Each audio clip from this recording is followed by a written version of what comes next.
নমস্কার বন্ধুরা, ক্যালকাটা ডায়ালগস থেকে মনোজ দাস বলছি। সারা দেশে যে বিষয়টি আজ সবচেয়ে চর্চিত, আমাদের আজকের প্রতিবেদন সেই বিষয় নিয়ে। আশা করি আপনারা বুঝতেই পারছেন আমি কোন বিষয়ের কথা বলতে চাইছি।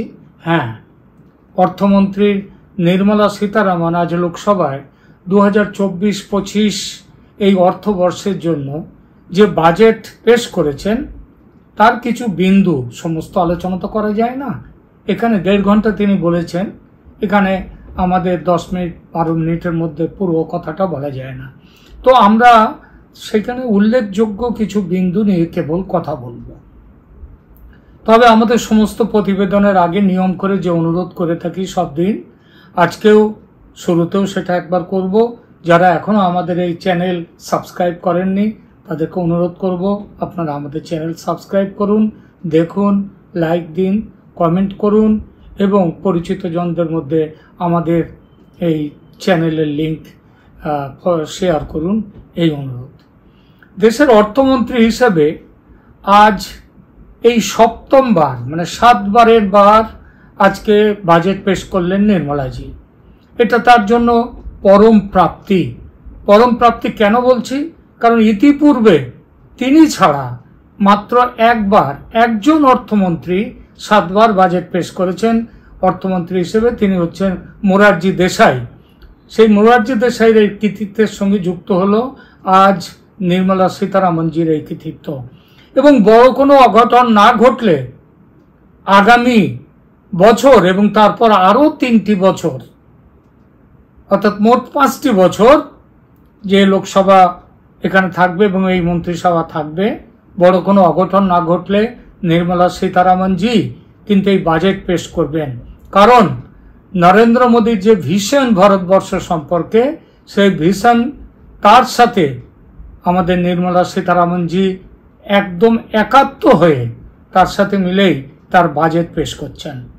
তো আশা করা যায় সব থেকে বেশিবার আমাদের দেশের ইতিহাসে সব থেকে বেশিবার বাজেট পেশ করবার যে কৃতিত্ব, যে গৌরব, সেই গৌরব অর্জন করবেন নির্মলাজি। আমরা তার জন্য আগাম একটা ধন্যবাদ দিয়ে আমরা শুরু করি আমাদের আজকের আলোচনা। বাজেটে মোট 9টা বিষয় জোর দিয়েছেন অর্থমন্ত্রী। এর আগে লোকসভা ভোটের আগে যখন ইন্টারিম বা অন্তর্বর্তী বাজেট পেশ হয়েছিল, সেই সময় নরেন্দ্র মোদীজি এবং আমাদের নির্মলা সীতারামনজি তারা বলেছিলেন যে পূর্ণাঙ্গ বাজেটে কোন কোন বিষয় থাকবে তার একটা রূপরেখা তারা দিয়েছিলেন। এবং আজকে সেই সময় তারা বলে দিয়েছিলেন যে মোট 9টি বিষয় এই বাজেটে অগ্রাধিকার পাবে। 9টি বিষয় কি? সেটা হচ্ছে যেমন কর্মসংস্থান, পরিকাঠামো উন্নয়ন বা যেটাকে ইনফ্রাস্ট্রাকচার ডেভেলপমেন্ট, শহরি বিকাশ, কৃষিতে উৎপাদন বৃদ্ধি ও কৃষক উন্নয়ন, দেশের সুরক্ষা বৃদ্ধি, মানব সম্পদের ওপর জোর, বিজ্ঞান গবেষণা, সামাজিক ন্যায় বিচার এবং নেক্সট জেনারেশন বা পরবর্তী প্রজন্মকে যথাযথ সংস্কারিত করা। কর্মসংস্থানের লক্ষ্যে এবারের বাজেটে গ্রামান্বয়নের উপর খুব জোর দিয়েছেন কেন্দ্র। কেন্দ্রীয় অর্থমন্ত্রী নির্মলা সীতারামন ঘোষণা করেছেন যে 100 দিনের কাজ দেওয়া হবে প্রত্যেকটা বাড়ির অন্তত পক্ষে একজন করে মানুষকে এই কাজ দেওয়া হবে। দেশের পূর্ব দিকের যে 4টে রাজ্য, পশ্চিমবঙ্গ, ওড়িশা, অন্ধ্রপ্রদেশ এবং বিহার, এদের উন্নয়নে বিশেষ নজর দিচ্ছে কেন্দ্র। গ্রাম উন্নয়নের জন্য 2.66 লক্ষ কোটি টাকা বরাদ্দ করা হয়েছে এবারের বাজেটে। আর্থিক সমীক্ষা বলছে গ্রামের অর্থনীতির দুর্দশা মেটাতে, যেটা Mahatma Gandhi national rural employment generation scheme যেটা আছে, যেটাকে সহজ কথা বলা হয় 100 দিনের কাজ, গ্রামের সেই 100 দিনের কাজকে বলা হয় গ্রামীণ অর্থনীতির দুর্দশা মেটাতে সব থেকে কামিয়াব, সব থেকে সার্থক যে প্রকল্প, সেটা হচ্ছে এই 100 দিনের কাজ প্রকল্প। এই প্রকল্পের টাকা যাতে সরাসরি শ্রমিকের ব্যাংকের খাতায় জমা পড়ে, তার জন্য মোদী সরকার অনেক ব্যবস্থা নিয়েছেন। কিন্তু তা সত্ত্বেও দুর্নীতি একেবারে রুখে দেওয়া যায়নি, বরং কিছু কিছু রাজ্যে তো দুর্নীতি মারাত্মক আকার নিয়েছে, যার মধ্যে বোধহয় অন্য কোন রাজ্য সেই তাদের সম্পর্কে এখনো এরকম কথা ওঠেনি। কিন্তু আমাদের পশ্চিমবঙ্গ সম্পর্কে একেবারে নির্দ্বিধায় বলা যায় যে দুর্নীতির স্বর্ণপদক পেয়ে গেছে পশ্চিমবঙ্গ দুর্নীতির ব্যাপারে, যার জন্য রাজ্যে 100 দিনের কাজের টাকা পাঠাচ্ছে না আর কেন্দ্র। জানি না কিভাবে এই সমস্যার সমাধান হবে, কারণ বিপুল ভোটে জিতে আবার মমতা গান্ধী সরকারে, এই আমাদের মমতা ব্যানার্জি সরকারে এসে বসেছেন। তো যাই হোক, এই যে কাজের জন্যে, এর জন্য সব থেকে ভুগছে কিন্তু পশ্চিমবঙ্গের সাধারণ মানুষ। গ্রামের মানুষের জন্য যেমন 100 দিনের কাজ প্রকল্প, তেমনি শহরি ক্ষেত্রেও নতুন চাকরির দিকে জোর দেওয়া হয়েছে। ফর্মাল সেক্টরে সেখানে যাতে নতুন চাকরির সুযোগ দিতে ইন্ডাস্ট্রি এগিয়ে আসে, তার জন্য কেন্দ্র একটি নতুন প্রকল্প নিয়েছে। যারা নতুন চাকরিতে যোগ দেবে তাদের 1 মাসের মজুরি সর্বোচ্চ 15,000 টাকা 3টি কিস্তিতে দেবে কেন্দ্র। এমপ্লয়িজ প্রভিডেন্ট ফান্ড অর্গানাইজেশন বা ইপিএফও, এই তাতে যাদের নাম, যেসব কর্মীদের নাম নথিভুক্ত হবে তারা পাবে এই সুবিধা, এবং যারা মাসে 1 লক্ষ টাকা পর্যন্ত যাদের বেতন, তাদের ক্ষেত্রে এই সুবিধা কার্যকর হবে। এছাড়া চাকরির কাজের জন্য উপযুক্ত করবার জন্য, অর্থাৎ টেকনিক্যাল এডুকেশন যেটা বলা হয়, সেই এডুকেশন যাতে পায় যুবকরা, কর্মপ্রার্থীরা, তার জন্য বেশ কিছু স্কিল ডেভেলপমেন্ট কর্মসূচি এবার কিন্তু সরকার নিয়েছে।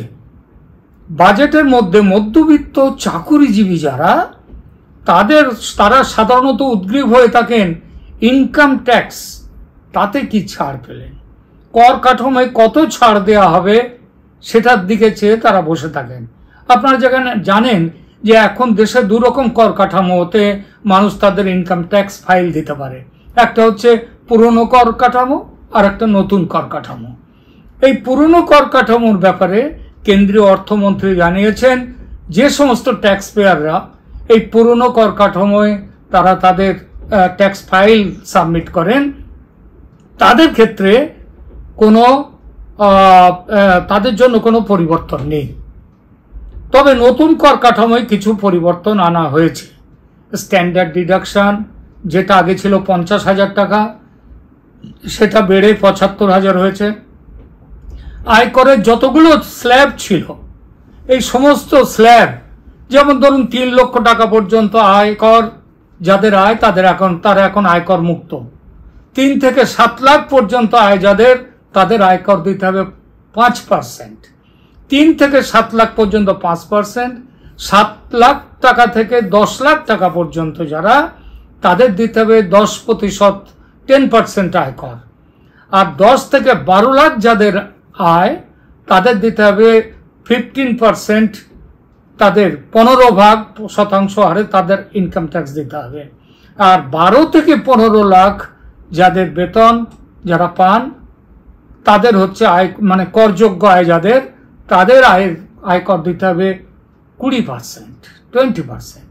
আর যাদের আয় 15 লাখ থেকে, আয় মানে আমি বলছি করযোগ্য আয়, সবকিছু ডিডাকশন বাদ দেওয়ার পরে যেটা থাকে সেইটার জন্যে, তা যাদের আয় 15 লাখের উপর, তাদের দিতে হবে শতকরা 30% আয়কর। এছাড়া কিন্তু একটা জিনিস হচ্ছে, মানুষ ভেবেছিল 80C এবং 80D এদের সীমা কিছু চেঞ্জ হবে, কিছু বেড়ে যাবে কর ছাড়ের সুবিধা, কিন্তু এখানে কোনো পরিবর্তন করা হয়নি। মধ্যবিত্তের জন্য অন্য আরেকটা সুখবর আছে, সোনার দাম ও রূপোর দাম কমবে। এই জন্যে এই খবরটা যে শুধু মধ্যবিত্তের জন্য তা নয়, স্বর্ণ ব্যবসায়ীদের জন্যও কিন্তু এটা একটা বড় খবর। এবং সবাই জানেন যে আমাদের ভারতবর্ষের সোনার ব্যবসা এবং সোনার ব্যবহার এটা পৃথিবীর সমস্ত দেশের মধ্যে বেশি আমাদের ভারতে। তো এই সোনার জন্যে সোনার উপর দাম কেন কমবে? কারণ সোনার ক্ষেত্রে তার যা আমদানি শুল্ক আছে সেটা 6% কমে আসবে, আর রূপোর ক্ষেত্রে এটা 10% কমবে। এছাড়া আর কমবে মোবাইলের দাম, সেটাও কমবে। ক্যান্সার সমেত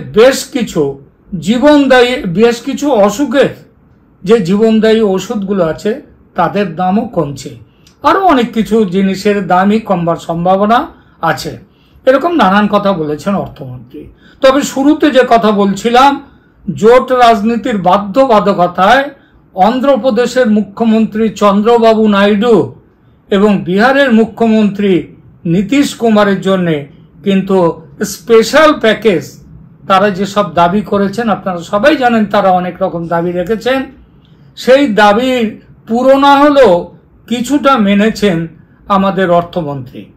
অন্ধ্রপ্রদেশের নতুন রাজধানীর জন্য নাইডু পেলেন 15,000 কোটি টাকা। আর পূর্ব ভারতের জন্য ঘোষণা করা হলো একাধিক এক্সপ্রেসওয়ে। এই এক্সপ্রেসওয়ের যেটা তার বেশিরভাগই পেল কিন্তু বিহার। তবে এই বাজেটের সবথেকে বড় উল্লেখযোগ্য বিষয় হচ্ছে যে ফিসক্যাল ডেফিসিট যেটা ছিল আমাদের বাজেটে থাকতো, সেটা নরেন্দ্র মোদী সরকারের আমলে প্রতি বছর ক্রমশ কমে আসছে ধারাবাহিকভাবে। এই যে ধারাবাহিকভাবে কমে আসা এবং এই কমে আসার যে সম্ভাব্য কমে আসার এই আগামী অর্থবর্ষে, যেটা এখনই চলছে সে অর্থবর্ষ, এই অর্থবর্ষেও সেটা কমে আসবে এবং তার পরিমাণ হবে, সেই সম্ভাব্য ঘাটতি হবে 4%-এর কাছে, যেটা বলেছিলেন 4.9%, তার কাছেই চলে আসবে। আমাদের এই আলোচনার মধ্যে আমরা শুধু কয়েকটি বিন্দু মোটামুটিভাবে বললাম এই বাজেটের, এর বাইরেও বহু কিছু আছে, আমরা সেগুলো এখানে বলিনি, বলার সুযোগও নেই, সময়ও নেই। আর আমরা সেই জন্য আজকের আলোচনা আমরা এখানেই শেষ করছি। ভালো থাকবেন সবাই, ধন্যবাদ।